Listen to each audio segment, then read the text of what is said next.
Créer un logo pour son entreprise ou pour sa marque personnelle, c'est quelque chose d'indispensable et pourtant c'est pas si évident que ça. Dans cette vidéo, je vous donne 5 conseils pour créer un logo qui marche quasiment à tous les coups. Worketo, worketeuse, bonjour, bienvenue sur cette chaîne où on parle de marketing, de business et d'entrepreneuriat. Je suis Olivier, entrepreneur à Los Angeles. Et aujourd'hui, on va parler logo. Parce que j'ai vu que c'était un sujet qui vous intéressait tout particulièrement. Et je vais vous donner 5 conseils pour créer un logo qui fonctionne quasiment à chaque fois, que vous soyez accompagné d'un designer ou pas. Le premier conseil que je vous donne, c'est de toujours créer votre logo sous Illustrator ou n'importe quel logiciel qui permet de vectoriser un logo. Créer un logo vectorisé, c'est quelque chose qui est indispensable et c'est la base de la base. Pourquoi ? Parce que tout simplement qu'un logo vectorisé ne perdra jamais en qualité. Donc que vous mettiez votre logo sur une carte de visite ou que vous finissiez avec votre logo sur un billboard sur Hollywood Boulevard, on sait jamais, faut jamais dire jamais, votre logo, s'il est vectorisé, même s'il fait 10 mètres sur 10 mètres, il ne perdra pas de qualité. S'il fait 2 cm sur 2 cm, il ne perdra pas de qualité non plus. En plus, ça permet évidemment de le créer sur fond transparent et de pouvoir le donner à un graphic designer ou de le donner à une agence sur fond transparent. Je sais, ça paraît bête comme ça, mais vous seriez étonné de voir le nombre de personnes qui filent des logos sur des fonds blancs ou sur des fonds noirs et c'est impossible de travailler avec. C'est quand même aussi la base de la base. Et donc, je sais que Illustrator, ça peut faire peur comme ça. Et donc, vous pouvez toujours commencer à travailler sur un bout de papier en griffonnant quelque chose ou commencer à travailler sur Photoshop aussi, si Photoshop c'est plus votre truc. Il n'empêche que il faudra toujours finir sur Illustrator ou n'importe quel logiciel qui peut vectoriser pour finaliser le logo et qu'on puisse lui donner n'importe quelle taille sans déperdition de qualité. Le deuxième conseil que je vais vous donner, c'est qu'il faut que le logo soit lisible en toutes circonstances et particulièrement quand il est en tout petit. Ça paraît con comme ça, mais un logo qui est joli sur un écran de PC, il va pas forcément être lisible quand on va le voir sur un petit écran. Et aujourd'hui, il faut se rendre compte qu'on consomme de plus en plus de contenu sur des écrans qui sont de plus en plus petits. Principalement aujourd'hui, la plupart du trafic web vient de téléphones mobiles. Même si vous avez un iPhone Plus avec un écran plus, ça reste quand même relativement limité. Il ne faut pas oublier que les réseaux sociaux aussi aujourd'hui, les photos de profil sont extrêmement petites. Donc, encore une fois, il faut que votre logo, même s'il paraît sympa comme ça sur un écran en grand, il faut qu'en tout petit, il fonctionne.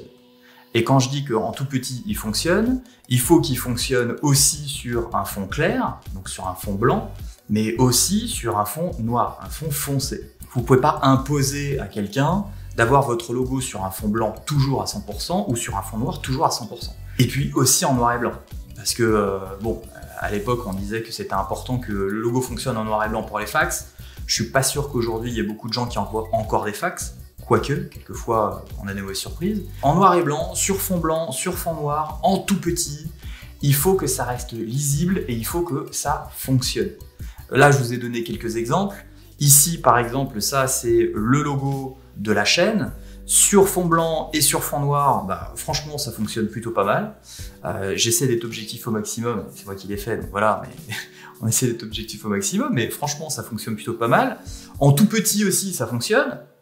Et puis, en noir et blanc aussi. Pareil pour le logo de mon entreprise, mon agence de digital marketing, Royal Cheese, voilà. Sur un fond blanc et sur un fond noir, ça fonctionne. Je trouve que les deux logos, Digital Marketing et Royal Cheese, ça fonctionne mieux sur des fonds noirs, mais en fond blanc, ça fonctionne aussi pas mal. Et puis, ça fonctionne aussi bien en tout petit. Et ça, pour le coup, c'est la marque d'un bon logo. Un troisième conseil que je vous donne pour créer un bon logo, c'est de le flipper, de le mettre à l'envers. Évidemment, personne ne va utiliser votre logo à l'envers, ça n'a aucun sens. Il n'empêche que, à force de regarder encore et encore un logo, de travailler sur différentes itérations d'un logo, il y a un moment, en fait, on voit tellement qu'on ne voit plus rien. Et donc, le mettre à l'envers, ça permet d'avoir une vision différente, de voir si l'espacement des lettres fonctionne dans les deux sens, de voir si les éléments sont bien centrés les uns avec les autres, sont bien alignés peut-être à droite ou peut-être à gauche. Ça permet d'avoir une vision totalement différente et d'avoir un petit peu plus de recul sur votre logo. et de pouvoir ajuster les derniers petits détails que vous pourriez peut-être pas voir en le regardant d'une façon normale. Quatrième conseil que je vais vous donner pour la création de votre logo, évidemment, il faut que votre logo fonctionne suivant l'industrie ou le domaine dans lequel vous travaillez. Et on en avait déjà parlé dans une autre vidéo. Et si vous créez un logo pour une ligne de vêtements, par exemple, il faut que votre logo soit adapté à une impression en brodure, par exemple. Ou si vous faites de la tech, par exemple, il faut absolument que votre logo ou que l'icône de votre logo fonctionne sur une icône d'app. Vous n'avez peut-être pas forcément une application dès le départ, peut-être que vous en aurez jamais, peut-être que d'ici quelques années ou quelques mois, vous aurez l'idée d'en faire une. Et donc, quand on crée un logo, il faut absolument le voir à long terme. C'est-à-dire que vous créez un logo, évidemment, pour représenter votre marque, mais il ne faut pas oublier une chose, c'est que votre entreprise et votre business va forcément évoluer. Et donc, il faut que votre logo, quand il est créé, il faut qu'il s'adapte sur la longueur. Et donc, moi, ce que je fais quand je crée des logos pour des clients, c'est que je le mets aussi en contexte. Je le mets aussi en contexte, par exemple, sur une casquette. Ça permet de voir si ça fonctionne aussi sur une casquette, peut-être par extension aussi sur un t-shirt. Je le mets aussi sur des notebooks. Si par exemple l'entreprise a besoin de créer des goodies un jour pour des clients, pour des cadeaux de fin d'année ou juste pour une conférence et de faire de la promo, mais aussi dans d'autres conditions, par exemple sur une tasse de café ou sur une cup de café. Si votre logo fonctionne sur une cup de café, ça veut dire qu'il peut certainement fonctionner dans n'importe quelle condition. Et le cinquième conseil que j'ai à vous donner, c'est de faire simple. Un logo compliqué, c'est un logo qui n'est pas mémorable. Et plus vous allez faire simple, plus vous allez créer un logo qui est mémorable. Alors attention, quand je dis simple, je dis pas facile. Et justement, la simplicité, c'est très compliqué à atteindre. Et plus vous allez créer un logo simple, et plus il va pouvoir s'adapter à n'importe quel support, plus il va être facile à reconnaître. Il ne faut pas hésiter à simplifier votre logo au maximum, parce que plus il sera simple, plus il sera mémorable, et plus il va fonctionner en petit, en grand, sur un fond noir, sur un fond blanc, en noir et blanc, etc. etc.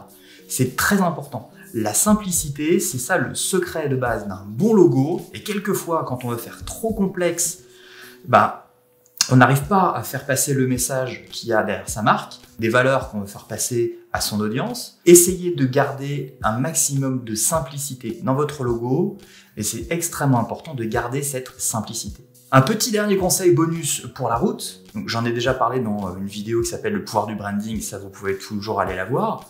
N'oubliez pas que votre logo, c'est la partie visible de l'iceberg du branding.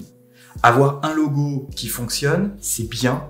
Maintenant, un logo tout seul, sans des brand guidelines, sans une charte graphique, les couleurs, les polices de caractères qui vont avec, et toute la documentation qui va avec le logo, vous avez 90% du travail qui manque.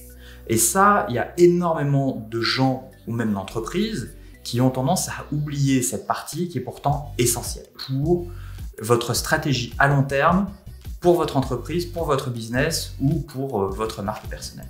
Voilà ce que je peux vous dire aujourd'hui sur mes 5 conseils pour créer un logo qui marche quasiment à chaque fois. J'espère que cette vidéo vous aura plu et vous aura été utile. N'hésitez pas à mettre dans les commentaires, évidemment, peut-être de partager les logos que vous avez créés pour votre marque, pour votre personnel branding ou peut-être pour votre entreprise. On pourra peut-être faire des critiques de logos dans d'autres vidéos en 2021. En tout cas, merci d'avoir regardé, le petit pouce, abonnez-vous, vous connaissez la chanson, et puis je vous dis à la prochaine dans une prochaine vidéo.